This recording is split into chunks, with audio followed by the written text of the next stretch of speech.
वडिलांच्या सहवासामुळे मुलांना फक्त आनंद नाही तर त्यांच्या मनाला ताकदही मिळते. 14 वर्षांचा रोहन शाळेमध्ये खूप शांत असायचा. उत्तर माहिती असून सुद्धा तो वर्गात हात वर करायचा नाही, कारण त्याला वाटायचं की कदाचित तो चुकीचा असेल. शाळेच्या समुपदेशकांना ही गोष्ट लक्षात आली. त्यांनी काही गोष्टी ऑब्झर्व केल्या आणि त्यांना कळलं की रोहन आणि त्याचे बाबा यांच्यामध्ये संवाद खूप कमी होता. ज्या घरामध्ये वडील मुलांचं ऐकतात, त्यांच्याशी खेळतात, बोलतात, अशा मुलांमध्ये ताण कमी दिसतो. वडिलांच्या उपस्थितीमुळे मुलांमध्ये सेल्फ कंट्रोल आणि निर्णय घेण्याची क्षमता वाढीस लागते.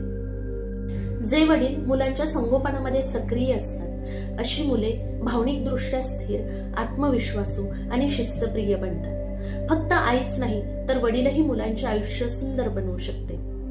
आज 10 मिनिटं वेळ काढून आपल्या मुलाशी बोला, त्याचं मन ऐका. कदाचित हा 10 मिनिटाचा वेळच त्याच्या मनाला नवी ताकद देऊ शकेल. तुम्हाला काय वाटतं कमेंटमध्ये नक्की सांगा आणि पेजला फॉलो करा.